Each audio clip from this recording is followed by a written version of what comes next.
Jimmy Reed story? Jimmy Reed story. Okay.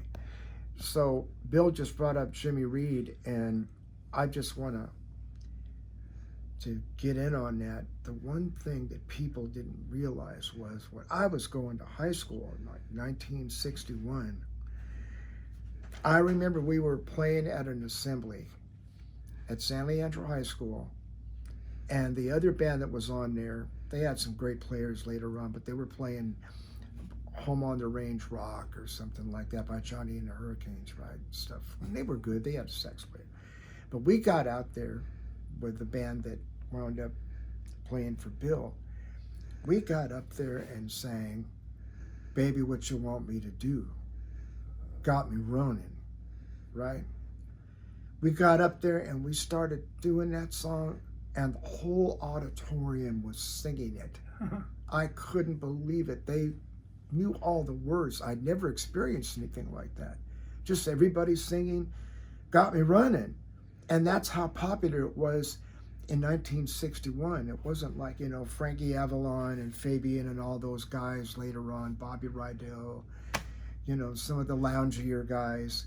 It was like Jimmy Reed, you know, and Jimmy Reed was, we played that at your dances. And they'd get out there. And, but, you know, I'm going to say this. When we did a song, it sounded like the record. If it was a black song, we did it black. I didn't have a style different from that because I didn't know any other way to do it. I had to get that slang in there. I had to roll my words, you know. Got me running. You had to have that. That's what the kids expected. They didn't want something with a vibrato on it, even if it was a good voice. They wanted you to keep it real. But Jimmy Reed was absolutely huge. And the guy that played drums for him, early on I found out, was legendary guitar player Albert King. Wow. The guy that could completely rip your head right off with 3 notes, man. The Stevie Ray Vaughan's idol was Albert King, and he played drums early on. No bass player. In a Jimmy Reed record, it was just him, his wife kind of singing the backup, and a drummer. Just a guitar and drums out of VJ in Chicago. That was the label. The label that dropped the Beatles for the 4 seasons. Yeah, right? Right? That's how much they knew, right? And I got a copy of that VJ album over there against the wall. Yeah, I got that too. Yeah. It's But it was like Jimmy Reed, man, and he was at Carnegie Hall, everything, you know, and people just, they didn't know what the kids knew. They didn't know, the parents all thought it was just going to be Elvis and Ricky Nelson and Bobby Darin and all that stuff. Oh, the kids that we were talking about really liked that certain kind of, not that that stuff wasn't important, but when you hit that Got Me Running or any of the Jimmy Reed stuff that had that groove, they could dance. And that's what the Moose Club was all about, man. It wasn't like the concerts where you go out there and turn my guitar up full blast and play it behind my head, behind my back, and do all this fast stuff that I was able to do because of my dad's musician showing me how to speed pick. But it was just about that groove, man. And then as I got older, I realized that that groove, there ain't nothing like that groove, man. No. And nowadays, it's all about that groove. They don't want to hear like a 10-minute guitar lesson, man, and speed and riffs and all that. They want to feel something with that groove, you know, make you feel like moving, right? That's why Motown became Motown, because the bass. You listen to Motown, because hardly any guitar at all. James Jamerson. James Jamerson, man. Yeah. Carol Kay, but mainly James. You know why? Because that bass and that groove, man, it swallowed up America. Yeah. Right? Yeah. Oh, you listen to that bass riff in Stevie Wonder's Uptight? Oh, yeah. And when those horns kick in, blah, blah, blah, you can't help but get your feet on the floor. Oh, yeah. Your butt out of your seat. I mean, that was it. Little did a lot of people know that on some of those early Motown tracks, it was Marvin Gaye playing drums. Yes. On Nowhere to Run, Martha and the Vandellas. Yeah, he was a drummer. Marvin. Yeah, Amazing. he was a drummer for Motown. Yeah. And played piano and yeah, you know, man. I mean, it was like I'd say with the Motown sound, the one thing that they really did was lock into. They would actually do all the music before the words. Sometimes they would go, man, let's get something that played at clubs at night. Going, what's going to get the people moving to the groove first?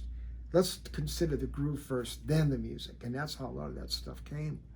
You know, Jamerson was drunk at a bar, and Marvin went down there and said, "Come on, man, I want you to play bass on this song."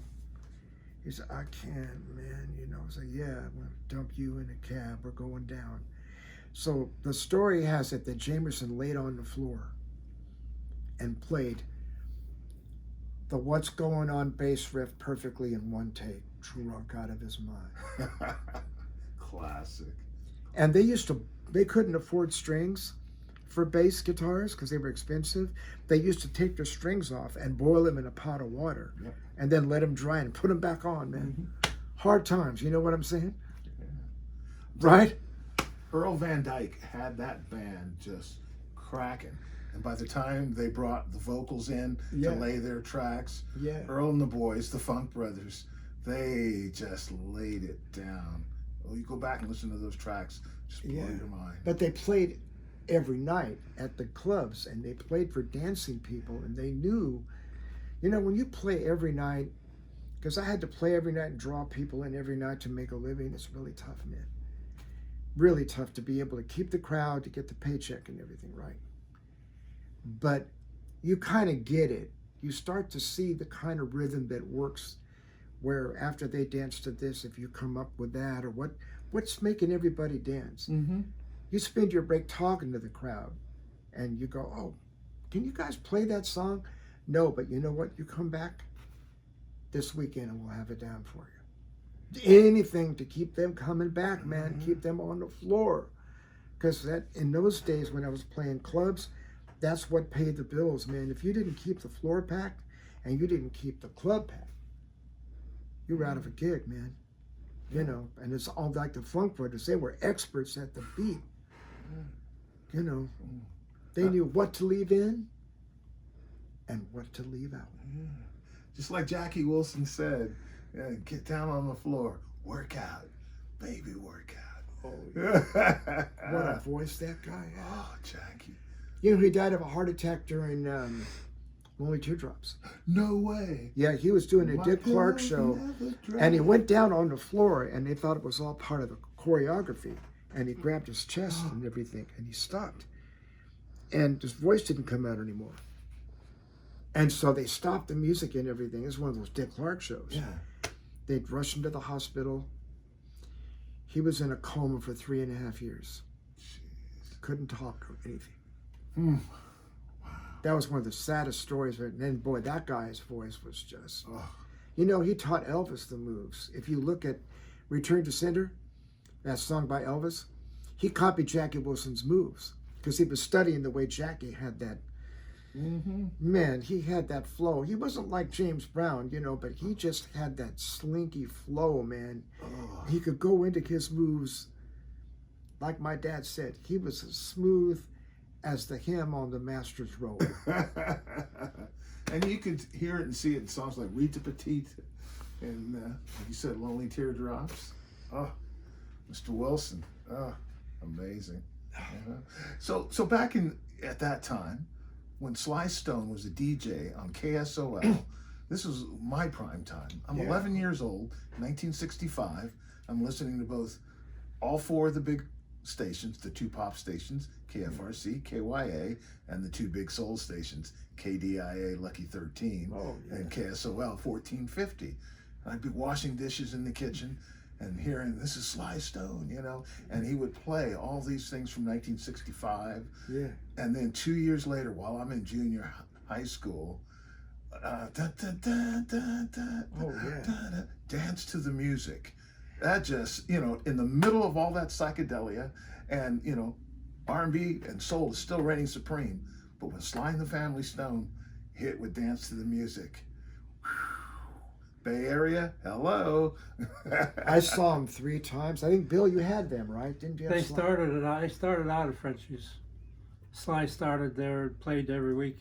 That's where I saw him, Yeah. at his place. And we would hear those ads on the radio in San Francisco, having no idea where Hayward, California was.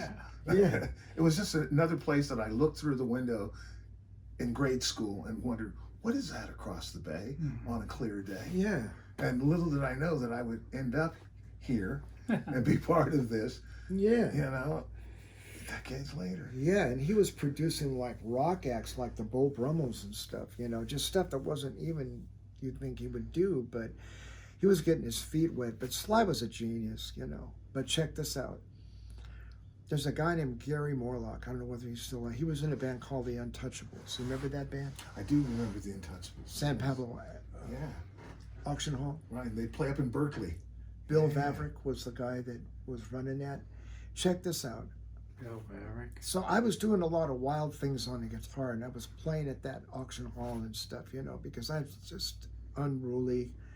But this guy, Gary Morlock, told me years later when I was in this band in the 70s, the Friends group, because he played there. He had the house gig there, and Sly was on that bill all the time. Sly was coming out a little by little. This is really early on. And he said, Jimmy, did you know that Sly used to come in and sit there and watch you play guitar? And I said, you got to be kidding. I said, you swear to God? He said, yeah, man. Wow. Because, you know, you were all over it in those days doing a bunch of stuff that other people weren't doing, you know, which could be unpopular at times as well as popular. Why do you have to play so loud? But what they didn't realize is when you turn the amp up, and they were only 25 watts, you got that sound, you know, the distortion and everything, right? The power. And it was just something a lot of people weren't doing. So I'd just crank up on these shows and it would fill the place up. They didn't even mic the amp, but there was an echo in there and it was great. So that was it. I just, you know, I really didn't care, you know. I just wanted to play loud and feel that. I can't describe it because then the drums would come up. This is before heavy rock. This is before any of the heavy rock came. This was really, really early on. It was like Stevie Ray Vaughan kind of Hendrix kind of thing early. You know what I mean? Where you play the blues, but then you crank it up loud and I get my tremolo bar and, you know, do all the wild stuff and everything. And they go, okay, man, that's good. We'll put you on the bill, you know. But I knew a couple of times, right place at the right time, because a couple of times I made a mistake and got wild on the wrong gig. Ooh. I realized that if I'm doing the shows, that's it. If I'm doing a certain kind of gig with a band, it's dancing or whatever like that, the time and the place for everything. You always learn, man. You always get your wrist slapped every now and then. Kind of, you know, keeps you in line.